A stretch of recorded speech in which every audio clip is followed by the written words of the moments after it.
Ils peuplent les rues de la Principauté, les bigaradiers. Et depuis hier, les agents de la direction de l'aménagement urbain s'affairent à récolter leurs fruits. Jean-Christophe, tu me fais descendre le seau, je te le vide. Pendant presque un mois, plusieurs dizaines d'agents vont s'atteler à ramasser ces oranges amères aux quatre coins de la Principauté. Ok pour moi, tu peux remonter.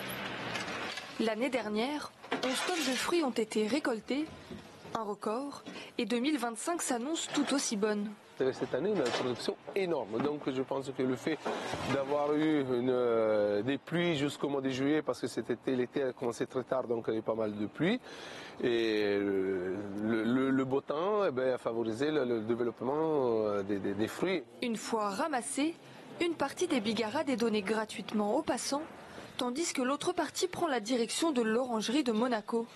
Bonjour, c'est les moulins. On a les oranges. Ici, elles vont être lavées et épluchées.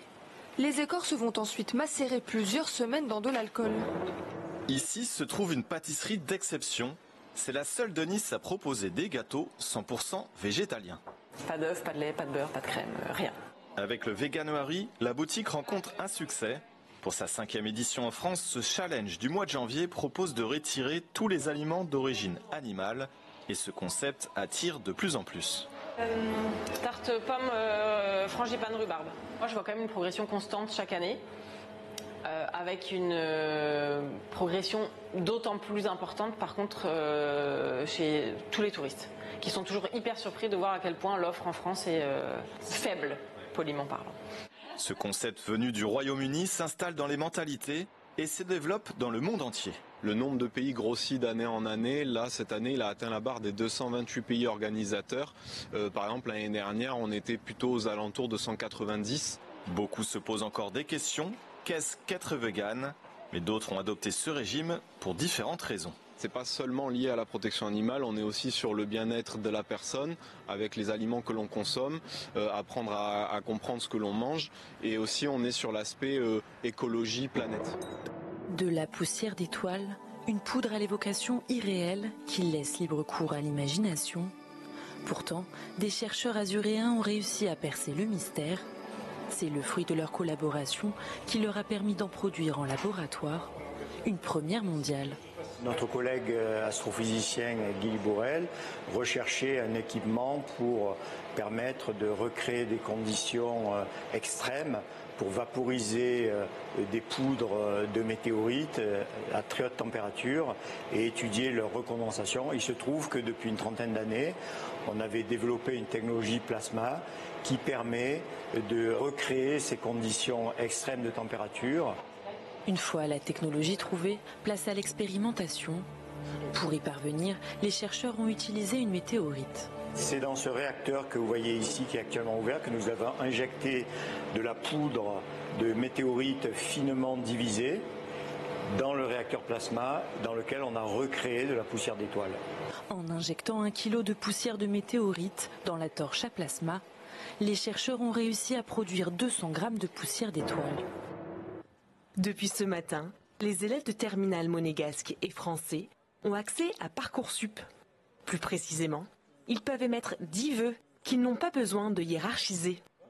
Une étape importante que les élèves de la Principauté abordent avec un peu de stress. On a eu quelques cours dessus. Par exemple, là, vendredi, on va avoir un cours sur comment vraiment utiliser Parcoursup, comment rentrer nos premiers vœux, etc. Donc je pense que c'est hyper intéressant et tout comme ça, on va pouvoir vraiment concrétiser ce qu'on veut faire. Et par exemple, moi, je sais pas vraiment ce que je veux faire plus tard. Et peut-être que ça va me donner des idées ou quoi, avoir des formations comme ça. Parce qu'il y en a qui font une belle lettre de motivation et ils vont pas forcément être acceptés. Et d'autres, ils vont peut-être faire moins d'efforts et vont être acceptés, quoi. Je pense que si on a un bon dossier, un petit peu de chance, ça peut le faire. Effectivement, la plateforme créée en 2018 fait toujours polémique. Manque de transparence, décision arbitraire, il n'est pas facile de la maîtriser. La clémence de Titus s'ouvre par un moment de partage où les corps se rapprochent, mêlant amour et joie. Mais rapidement, la quête de pouvoir prend le dessus, poussant à la trahison.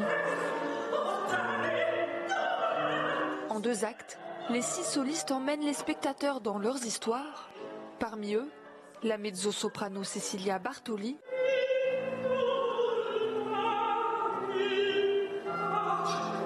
elle joue Sesto, un homme, c'est ce qu'on appelle un rôle de pantalon. Il y a très longtemps, il y avait les castrats, donc c'était des hommes qui étaient émasculés pour conserver une voix très pure et très aiguë. Et donc les mœurs, bien heureusement, ont évolué et désormais les tessitures sont bien plus adaptées aux voix de femmes qu'à certaines voix d'hommes. Ce sont les femmes qui interprètent ces rôles d'hommes. Un choix en adéquation avec l'écriture et la musique de Mozart, qui tranche avec des propositions plus modernes pour le reste de la mise en scène.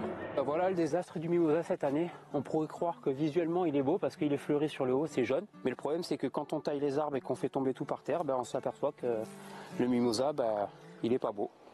La saison du mimosa a bel et bien commencé, mais elle a pris une tournure très compliquée. Jonathan le sait déjà, cette année, il ne tirera aucun profit de ses parcelles de mimosa, qui représentent 20% de son chiffre d'affaires.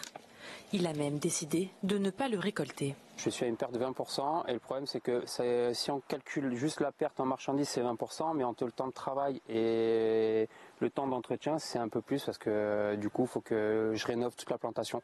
Parce que tout ce qu'il y a derrière nous, le problème c'est que les arbres sont montés haut, il faut tout rabattre, tout prendre, tout brûler et tout jeter. Une absence de récolte due aux mauvaises conditions climatiques durant l'automne. La pluie et le vent n'ont pas épargné les mimosas et sur la Côte d'Azur, personne n'y a échappé.